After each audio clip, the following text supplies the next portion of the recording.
Love marriage கேள்விப்பட்டிருப்பீங்க, arranged marriage கேள்விப்பட்டிருப்பீங்க. ஆனா இப்போ ஃப்ரெண்ட்ஷிப் மேரேஜ் அப்படின்னு புதுசா ஒண்ணு சைனால இன்ட்ரோடியூஸ் பண்ணியிருக்காங்க. அத பத்தி தான் டீடைல்டா இந்த வீடியோல நீங்க பார்க்க போறீங்க.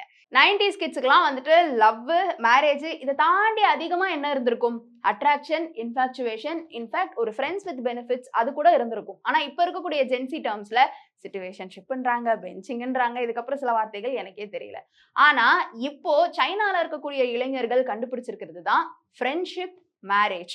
ஆக்சுவலி இந்த மேரேஜினுடைய ரூல்ஸ் என்ன? இந்த மேரேஜை எதுக்காக இன்ட்ரோடியூஸ் பண்ணாங்க அப்படின்னு பாத்தீங்கன்னா, சோ இந்த கல்யாணம் ஆயிடுச்சா அப்படின்னு உறவினர்கள்லாம் கேட்டு டார்ச்சர் பண்ணிக்கிட்டு இருக்கிற அந்த ஒரு நடைமுறை வந்து சைனால இருக்கிறவங்களுக்குமேவும் நடந்துட்டு தான் இருக்கு. உலகளவுல எல்லாருமே ஃபேஸ் பண்ணக்கூடிய ஒரு யூனிவர்சல் ப்ராப்ளம் தான் அது.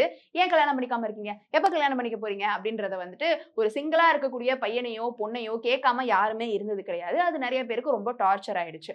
சோ ஒரு காலகட்டத்துல கல்யாணம் அப்படின்னு பண்ணி அவங்க கடைசி வரைக்கும் சந்தோஷமா வாழ்ந்த தம்பதியினர்லாம் இருக்க தான் செய்றாங்க. ஆனா இப்ப இருக்கக்கூடிய ஜெனரேஷன்லாம் பார்க்கும்பொழுது கல்யாணம் பண்ணி பொட்டுன்னு டிவோர்ஸ் பண்ணிடுறாங்க. இதுக்கு எதுக்குங்க நாங்க கல்யாணம் பண்ணணும் அப்படின்ற மாதிரி கல்யாணம் பண்ணாம இருக்கிற நெறைய பேருக்கு வந்துட்டு அது ஒரு பயத்தை ஏற்படுத்துது. இது ஒரு புறம் இருக்க. இன்னொரு ஒரு புறம் நமக்குன்னு ஒரு கரியர், நம்ம வாழ்க்கையில முன்னேறணும் அப்படின்னு ஒரு இண்டிவிஜுவலா எடுக்கக்கூடிய டெசிஷன் எதையுமே கல்யாணத்துக்கு அப்புறமா எடுக்க முடிய மாட்டேங்குது. ஏதாவது ஒரு கட்டத்துல வந்து அது நாசமா போயிடுது. ஆனா அந்த மாதிரிலாம் ஆகக்கூடாது அப்படின்றதுக்காகவும் அண்ட் யாருமே வந்து எப்பப்பா கல்யாணம் பண்ணிக்க போற? எப்பப்பா கல்யாணம் பண்ணிக்க போற? அப்படின்னு சொல்லி கேட்டு டார்ச்சர் பண்ணக்கூடாது அப்படின்றதுக்காகவும் தான் இந்த ஃப்ரெண்ட்ஷிப் மேரேஜை இன்ட்ரோடியூஸ் பண்ணியிருக்காங்க. சோ மேரேஜ் நடக்கும். யாருக்கு நடக்கும்?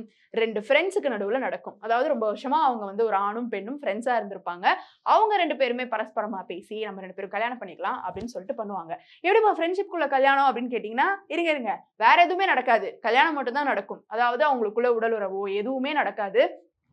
சட்டத்தின்படி, உறவினர்களின்படி, அம்மா அப்பாவின்படி அவங்க 2 பேருமே கணவன் மனைவி தான். ஆனா அவங்க 2 பேருமே உண்மையான கணவன் மனைவியா வாழ மாட்டாங்க. பட் அவங்களுக்குள்ள அந்த ஒரு ஃப்ரெண்ட்ஷிப் இருக்கிறதுனால டேக் கேர் பண்ணிப்பாங்க. 2 பேரும் 2 பேரையுமே புரிஞ்சுப்பாங்க. நீ உன் வேலைய பார்க்குறியா? உன் லைஃப்ல முன்னேறுறியா? முன்னேறிக்கோ. நான் என் வேலைய பார்க்குறேன். நான் என் லைஃப்ல முன்னேறுறேன்னா முன்னேறிக்கிறேன். அந்த மாதிரியான விஷயங்கள் எல்லாமே இருக்கும். இன்ஃபாக்ட் 2 பெர்சன்ல ஒருத்தவங்களுக்கு வேற யாரையாவது டேட் பண்ணணும் அப்படின்னாலும் பண்ணிக்கிறதுக்கு அங்க வந்து அனுமதி இருக்கு. இதுதான் ஒரு புது வகையான ரூல்.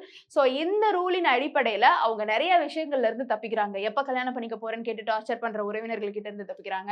அண்ட் ஆல்சோ கல்யாணம் அப்படின்ற ஒரு விஷயம் அவங்களுடைய கனவுகள கட்டி போடாம, அவங்க உங்களுடைய கனவுகள பார்த்துக்கிற மாதிரியான விஷயங்கள்ல இருந்துமேவும் அவங்க வந்துட்டு ஒரு ஃப்ரீடம் கிடைக்குது.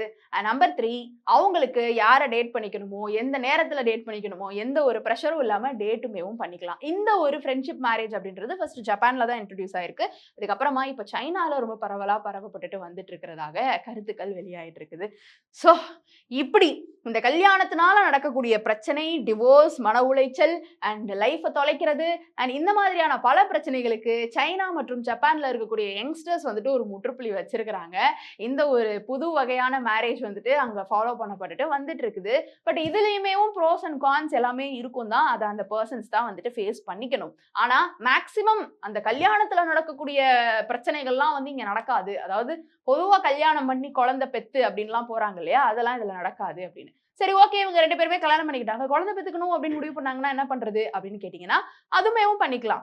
ஆக்சுவலி இயற்கையா கருத்தரிக்காம செயற்கையா கருத்தரிக்கணும். இல்ல ஏதாவது ஒரு குழந்தைய வந்து தத்தெடுத்துக்கணும். இந்த மாதிரியான ஒரு ப்ராசஸ் வந்துட்டு வேணும் அப்படின்னா, அஃப்கோர்ஸ் அந்த மேரேஜின் அடிப்படையில அந்த கணவன் மனைவி சேர்ந்து அந்த குழந்தைய வளர்க்கலாம். அந்த ப்ராசஸ அவங்க கன்டின்யூ பண்ணலாம்.